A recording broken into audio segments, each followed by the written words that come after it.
Assalamualaikum warahmatullahi wabarakatuh.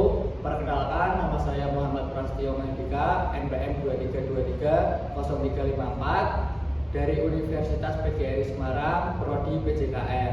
Di sini saya akan melakukan tugas wawancara dari mata kuliah Kajian dan Pengembangan Kurikulum Mejas dengan dosen pengampu Bapak Doni. Bisa dibantu oleh Bapak Pringgas perkenalan untuk wawancara hari ini. Silakan. Ya, terima kasih Mas. Nama saya Pringgas Wigirubion. Kebetulan saya sebagai guru PJOK di SD Candi 01 ini. Kebetulan di sini ada Pak Rombel dan guru di sini juga banyak, ada Bu Erna, ada Pak Noval, Pak Bayu, dan saya sendiri, Pringgas Wigirubion. Terima kasih. Selanjutnya langsung ke pertanyaan ya Pak. Siap. Pertanyaan pertama, bagaimana Bapak mengidentifikasi gaya pengajaran? Untuk identifikasi gaya pengajaran di kurikulum Merdeka Belajar seperti ini, jadi siswa harus lebih mengenal lagi bagaimana lingkungan, bagaimana sosial di rumah, di sekolah. Jadi di lingkungan Merdeka Belajar ini kurikulumnya kita menuntut anak untuk lebih Aktif lagi. aktif sesuai dengan keinginan anak tersebut. Jadi guru memfasilitasi anak, keinginan anak, jadi anak berolahraga, bergerak di lapangan, dan supaya seperti sepak bola contohnya. Setelah kita beri materi, apabila anak suka menendang bola, kita beri menendang bola. Anak suka bola basket, bola besar, kita juga kasih bola basket, bola besar seperti itu. Oke Pak, yang kedua, bagaimana strategi yang Bapak terapkan untuk memahami materi pengajaran?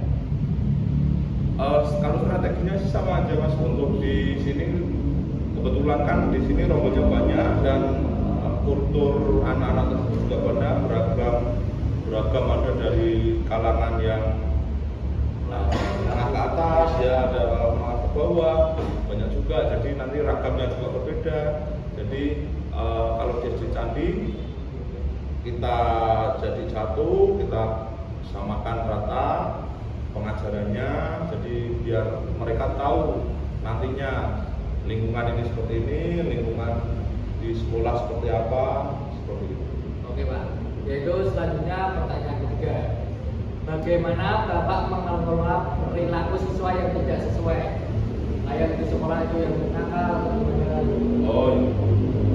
Perilaku sebenarnya itu anak semuanya tuh namanya anak sekolah dasar, itu sama aja Mas. Jadi untuk kita kan tidak menghukum, ya nggak ada menghukum, terlalu apalagi di kurikulum Merdeka ini anak-anak bebas aktif untuk melakukan hal yang diinginkan mereka, tapi semua itu harus ada kontrolnya. Masih dibatasi gitu? Ya, harus ada batas-batasnya. Jadi anak-anak yang tidak sesuai dengan itu atau apabila olahraga tidak sesuai, kita harus juga ada edukasi yang lebih kepada anak tersebut. Ya, selanjutnya pertanyaan, apa tindakan Bapak jika siswa mengalami kesulitan belajar? Untuk di PJOK sendiri, apabila anak mengalami dalam kesulitan belajar, seperti contohnya gerak lokomotor, seperti gerak lokomotor berlari atau berjalan, anak-anak kan sudah aktif, senang lari, senang jalan, itu aja sudah Bagus gitu ya? Bagus ya. Itu. Jadi, tapi kan ada sebagian 1-2 anak yang sama sekali tidak mau bergerak. Ya betul. Jadi kita tetap untuk ya caranya bersabar untuk anak tersebut supaya nantinya mereka bisa mau bergerak, mau berjalan, mau berlari, itu temannya yang lain. Iya, diberi edukasi lagi Ya, gitu. lebih Selanjutnya edukasi lagi ya. Ya, ini pertanyaan selanjutnya Pak, bagaimana Bapak mengintegrasi teknologi zaman sekarang untuk pengajaran di zaman sekarang?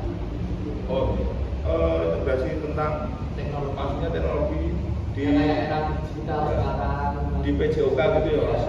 Kebetulan di kelas-kelas di SD Candi ini semua sudah dilengkapi proyektor seperti tersebut. Jadi proyektor itu sangat berguna di kelas-kelas. Kita sebelum masuk kelas kita gabungkan dengan proyektor video pembelajaran bola besar, pembelajaran bola kecil seperti apa. Jadi anak itu sebelum melakukan, anak itu sudah punya gambaran, sudah ada gambaran. Oh nanti kita akan bermain seperti ini, kita akan bermain seperti ini. Nah, jadi semua itu fasilitas tersebut sangat membantu saat pembelajaran. Ini selanjutnya Pak, apa pemahaman Bapak mengenai kurikulum merdeka? Ya, kurikulum merdeka sendiri itu kurikulum yang membebaskan anak untuk berkreativitas. Jadi di olahraga juga, di sini juga saya juga tidak pernah memarahi anak yang tidak senang. Pastikan 1-2 anak ada yang tidak senang olahraga. Gak apa-apa, tapi harus secara terarah. Seperti nggak senang olahraga, nanti kita tetap pemanasan dulu, kita tetap ikut jogging dulu. Tapi nanti 1-2 anak itu kan dia udah capek, Pak, udah kelihatan capek. Nah, apabila kita masuk ke materi, anak tersebut sudah tidak mau, oke, tidak apa-apa, anak tersebut kita istirahatkan dulu biar melihat teman-temannya yang lain belajar dulu. Jadi tidak boleh kita memaksa untuk anak tersebut melakukan pelajaran itu ya. Oke, selanjutnya bagaimana Bapak memfasilitasi pelajaran yang berpusat pada peserta didik? Maksudnya itu memfasilitasi peserta didik kayak menyiapkan semuanya bagaimana itu menurut Bapak bagaimana? Oh gitu. Jadi anak-anak sebelum melakukan pembelajaran biasanya kan materi dulu, Mas. Jadi materi dulu sudah ada tugasnya terlebih dahulu. Jadi anak-anak itu belajar dulu. Misal kita mau belajar senam irama. Jadi senam irama itu yang dibutuhkan apa aja? Lagu, musik, gerak, tari, persaingan. Mereka sudah mempunyai materi tersebut dengan dia meringkas materi tersebut. Jadi nanti di sekolahan sudah tahu, kita tanya jawab sudah enak. Jadi seperti presentasi nanti anak-anak juga sudah maju. Ya.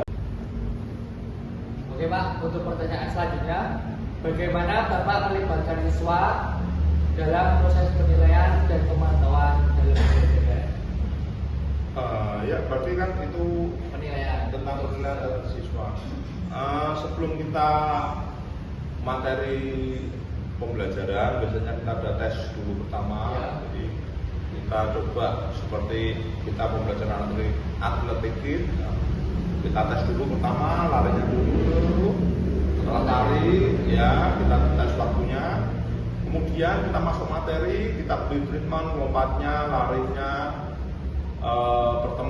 tiga pertemuan tersebut. Nah, setelah pertemuan terakhir, nanti kita akan lakukan tes kembali. Jadi anak yang serius dengan materi pembelajaran tersebut, nantinya di akhir-akhir pembelajaran mereka akan ada mengalami peningkatan seperti itu. Oh iya. Oke Pak, ini terima kasih. Sekian wawancara dari saya, kurang lebihnya mohon maaf. Wassalamualaikum warahmatullahi wabarakatuh.